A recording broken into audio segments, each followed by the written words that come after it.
की महकी फिजा अलकरम, इल्म व हिकमत की महकी फिजा अलकरम, अलकरम अलकरम है खुदा अलकरम। Alkaram high school, Shershah road, Data Nagar, Badami Bagh, Lahore. बिस्मिल्लाहिर्रहमानिर्रहीम। अलकरम हाई स्कूल की तरफ से 9th क्लास मुताला पाकिस्तान का दूसरा लेक्चर आज आपको बेटे दिया जाएगा। तो yesterday we were discussing about what were the basic problems faced by Pakistan soon after its creation. वो कौन से मसाइल थे कि पाकिस्तान बनने के फ़ौरन बाद जिन्होंने प्रॉब्लम क्रिएट की, जो पाकिस्तान के रास्ते में हाइल थे। उसमें सबसे पहले हमने जो चीज़ देखी रेड क्लिफ की गैर मुनसिफाना तकसीम थी, और इलाकाई तकसीम के हवाले से हमने देखा कि उसमें कैसे कश्मीर में एंट्रेंस के लिए उन्होंने गुरदासपुर की तहसील उनके हवाले कर दी, Pathankot, Batala, so and so on. अगली हेडिंग थी हमारी महाजरीन की रिहेबिलिटेशन ऑफ द इमिग्रेंट्स। महाजरीन को कैसे आबाद किया गया, महाजरीन मीन जो लोग वहाँ से हिजरत करके इस तरफ आए। तो आज अगली हेडिंग बेटी हमने देखनी है जिसका उन्वान है इंतज़ामी मुश्किलात।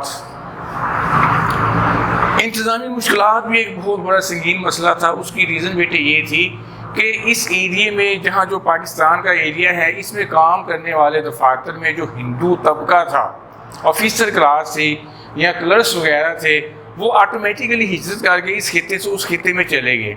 तो उनकी वो नशिस्तें खाली हो गई, सीटें खाली हो गई।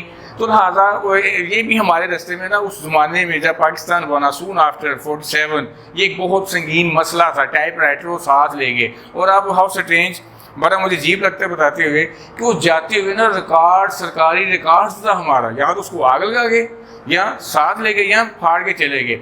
मकसद क्या था, व्हाट वाज द पर्पज़ रास्ते में रोड़े अटकाना, नन अदर देन। बहरहाल इट वाज द प्रूडेंसी ऑफ हज़रत कायद मोहम्मद अली जिन्नाह के, जिनकी लीडरशिप का, उनका एक मैजिक स्पेल था उनकी लीडरशिप का, कि हमने इस मसले पर भी काबू पा लिया गया। वो आर्जी तौर पर कमरे किराए पे लेकर, इवन फुटपाथ पर वो टीन की छतें बनाकर वो छोटे छोटे दफातर बनाए गए ताकि हमारा इंतज़ामिया का जो मुश्किलात हैं ना, उन पर किसी तरीके से काबू पाया जाए, उनको हल किया जाए। और ऐसा अल्हम्दुलिल्लाह वी वर सक्सीडेड, हम कामयाब रहे। एनी हाउ, उसके बाद आ जाता है असासों की तकसीम। असासों का बेटे ये मतलब है कि जो मुश्तरका बैंक था जिसका नाम था Indian reserve bank, Indian reserve bank, जिसमें हिंदुस्तान का सरमाया था। जैसे हमारा स्टेट बैंक ऑफ पाकिस्तान है, उस ज़माने में इंडियन रिज़र्व बैंक जो था हिंदुस्तान के, मुत्तहिदा Hindustan, I am talking about मुत्तहिदा हिंदुस्तान, 4 बिलियन रुपए थे। भाई नेचुरल चीज़ है कि एक बाप है, अगर उसकी जायदाद जो है उसके फौत होने के बाद उसके वर्सा में तकसीम कर दी जाएगी। अब एक बच्चा के सारे के सारे पैसे आप मुझे दे दो, इट्स नॉट फेयर थिंग। लिहाजा तो इन पैसों को तकसीम होना था, क्योंकि इंडिया की आबादी ज़्यादा थी। जमा तफरीक करने के बाद पाकिस्तान के हिस्से में 750 million, I repeat, Indian reserve bank में 4 बिलियन रुपए थे, billion not million, billion rupees थे, जिसमें पाकिस्तान का हिस्सा 750 मिलियन रुपए था। बकिया उनके थे क्योंकि उनकी आबादी ज़्यादा थी, उनका एरिया ज़्यादा था। अच्छा, अब ये 750 मिलियन रुपए थे, उन्होंने तरद्दुद से काम लेना शुरू कर दिया। इस बात को डिले करते गए, दे देंगे दे देंगे, ये हो जाएगा वो हो जाएगा। हमारी बार बार डिमांड थी क्योंकि we were in a great need of wealth then, उस वक्त हमें अशद ज़रूरत थी इन चीज़ों की। हमारे बड़े मसाइल थे, उन मसाइल को हल करने के लिए हमें सरमाया दरकार था। लिहाजा इजलास भी होते रहे, उनकी मीटिंग्स वगैरह भी होती रही। तो लिहाजा उन्होंने हमें सिर्फ 700, टोटल हमने उनसे 750 लेने थे, 700 मिलियन रुपए उन लोगों ने हमें अदा कर दिए। और आज भी तारीख शाहिद है, आज भी उन्होंने हमें 50 मिलियन रुपीज़ देने हैं। वो हमारा इंडिया आज भी हमारा मकरूज़ है, इंडिया पाकिस्तान का मकरूज़ है। उसने 50 मिलियन रुपए अभी तक हमारे देने हैं। Anyhow, next issue that Pakistan had to face वो था फौज की तकसीम और फौजी असासों की तकसीम। अब फौज तो ज़ाहिर है जो आर्मी मैन होते हैं वो फौज होगी। अब फौजी असासे क्या हैं? असला साज फैक्ट्रियाँ, असला, उनकी भी तकसीम होना थी।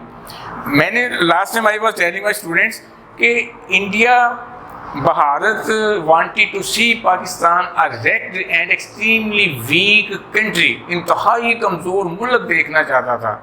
लेकिन ऐसा उनके लिए एक दीवाने का ख्वाब था, ऐसा नहीं बेटे हो सका। तो फ़ौज की तकसीम के हवाले से जो फ़ौजी असासे थे उनमें 64% हिस्सा भारत का बनता था, 36% हिस्सा पाकिस्तान का बनता था। इसके साथ साथ मैं एक बात आपके लिए में बेटे इजाफा करता चलूँ कि उस दौर की जो फौज थी उसका जो कमांडर था, he was against the division of the army, वो आर्मी की डिवीजन के खिलाफ था। He was in the opinion कि दोनों ममालिक को ना एक ही फ़ौज के मातहत रखा जाए, इनकी फ़ौज एक ही हो, इनका कमांडर एक ही हो। मुस्लिम लीग ने उनके ये जो व्यू था उनका, उनकी एक सोच थी, हमने उसको मानने से इनकार कर दिया क्योंकि इससे कई आगे आने वाले वक्त में मसाइल जन्म लेना थे।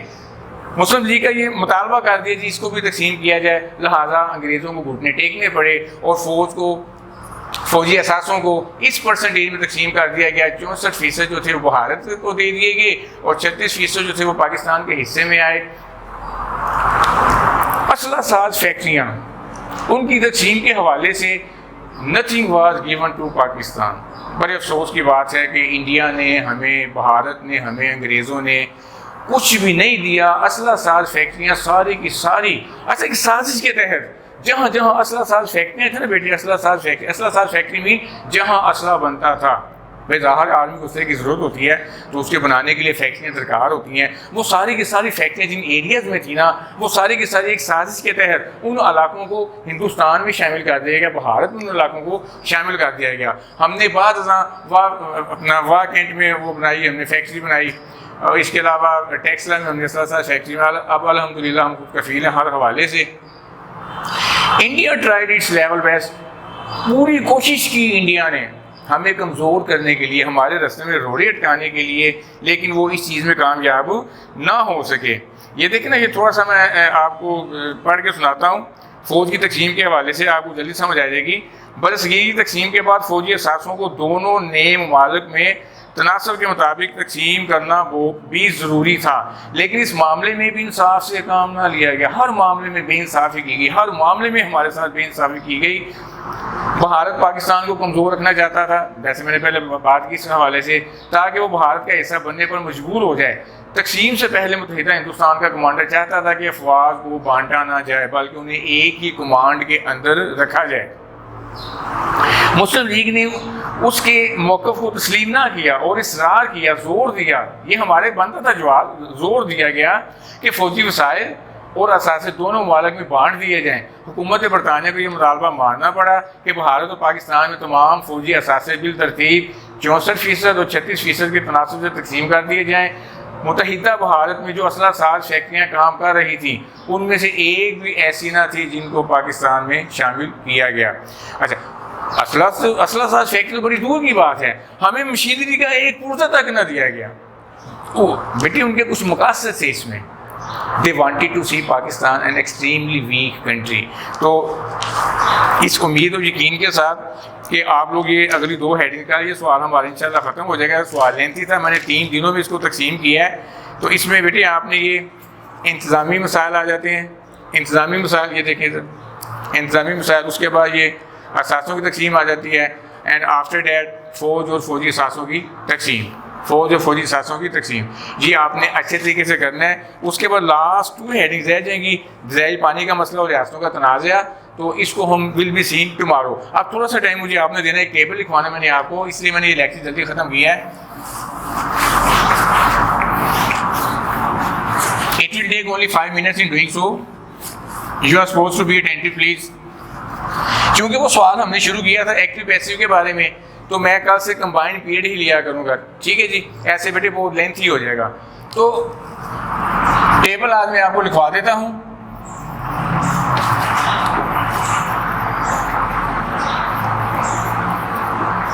कि टेंस की तब्दीली आपने कैसे करनी है पैसिव में। मैंने as I told you in the definition of passive, the subject the sentence in which subject is absent and work is carried on by the object. वो फिक्र है जिसमें फ़ाइल गायब होता है, मफूल पर काम होना ज़ाहिर हो, उसे पैसिव कहते हैं। अब ज़ाहिर है टोटल टेंसेस हमारे पास 12 थे, 12 में से मैंने आपको बताया कि 8 का पैसिव बनेगा, 4 का पैसिव नहीं बनेगा। क्यों नहीं बनेगा, will be seen later on. अगर एक्टिव का ताल्लुक इंडेफिनिट से है, ये बाद में ना आप लोग इसको उतार लीजिएगा लाजमी, तो जब आप इसका पैसिव बनाएंगे उसके मुतलका जो इंडेफिनिट होगा उसी के कंटिन्यूस के ना आपने पैसिव उसमें इस्तेमाल करने हैं हेल्पिंग वर्ब। लेट्स से अगर वो प्रेजेंट इंडेफिनिट का है तो आप उसका पैसिव बनाते हुए इज, एम और आर इस्तेमाल करोगे। अगर वो पास्ट इंडेफिनिट का है तो उसको बेटे आपने उसमें वाज और वर इस्तेमाल करना है। अगर उसका ताल्लुक फ्यूचर इंडेफिनिट से है then you are bound to use will be and shall be. Attentive please, be attentive. अब देखिए जरा, present definite is am are, इसमें जब पैसिव बनाएंगे, जब पैसिव बनाएंगे उसमें इज एम और आर इस्तेमाल करने हैं। ज़ाहिर है आई के साथ एम हो जाएगा, सिंगुलर जो सब्जेक्ट्स हैं आपके उनके साथ इज हो जाएगा और प्लूरल के साथ आपने are. You are bound to use past participle. And what is past participle? Past participle mean third form of the verb, जैसे गो, वेंट, गॉन। गॉन तीसरी फॉर्म हो गई। विजिट, विजिटेड, विजिटेड, ठीक है जी। डू, डिड, डन तीसरी form जो है ना। एक्टिव में जो भी फॉर्म इस्तेमाल हो हमें उससे कोई सरोकार नहीं है। हमने किसको देखना है? हमने पैसिवाइज को देखना है। एंड पैसिवाइज में I am repeating again and again, you are bound to use past participle. Past participle आपने इस्तेमाल करनी है, नन अदर देन फॉर्म। ये देखें, ये तीसरी फॉर्म इसमें इस्तेमाल होगी, इसमें भी तीसरी फॉर्म इस्तेमाल होगी, इसमें भी तीसरी फॉर्म इस्तेमाल होगी। ये सिर्फ मैंने इंडेफिनिट की only 2 examples at the end of the lecture. Look at the board please.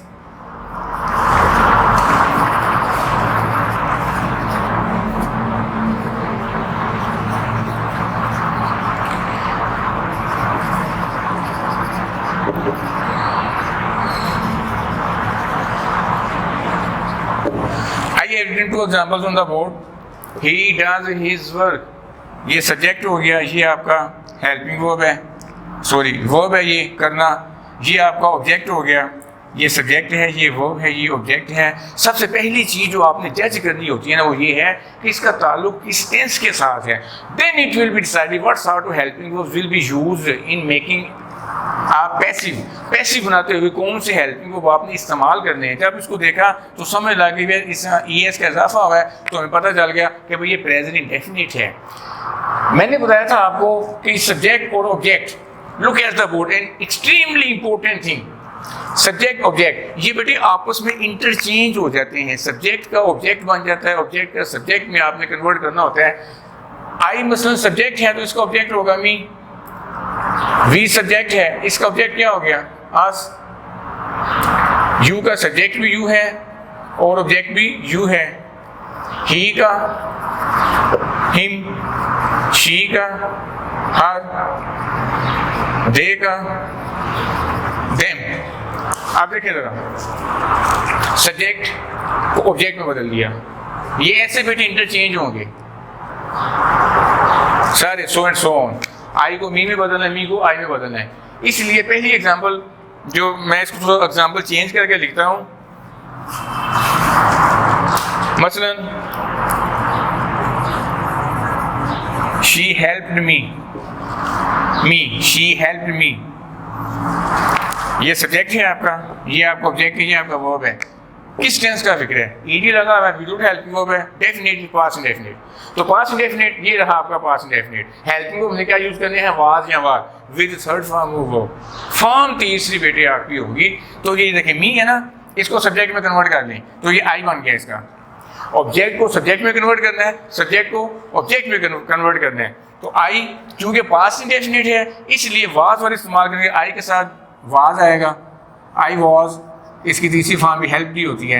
अब इसको हमने ऑब्जेक्ट बनाना है। थोड़ी सी तब्दीली आपने यहाँ पे ये करनी है, जब आप सब्जेक्ट को ऑब्जेक्ट में कन्वर्ट करें एक लफ्ज़ को आपने ऐड करना है, and that word is by, B Y by. I was helped by her. लो जी पैसिवाइज हो गया, कुछ भी प्रॉब्लम नहीं है। ही डज हिज वर्क, ये ऑब्जेक्ट है, ये जूँ का रूम आ जाएगा। हिज वर्क इज, इसकी तीसरी फॉर्म डन हो गई। सब्जेक्ट ही है, ही में चेंज करते हैं। By him. इसकी डिटेल इंशाल्लाह ताला कल भी देखेंगे। कल मैंने इसे थोड़ा सा हवाला इसलिए दिए आपका एक माइंड सेटअप आपका बन जाए। टुमारो वी शैल सी कि if an active belongs to continuous what would be the basic procedure, what sorts of helping will be used in continuous and perfect tenses. ठीक है जी, वो सीन टुमारो इंशाल्लाह ताला इसको अच्छे तरीके से आप लोग उतार लें और उनको तैयार भी करना है। God bless you, fee Aman Allah, all the best.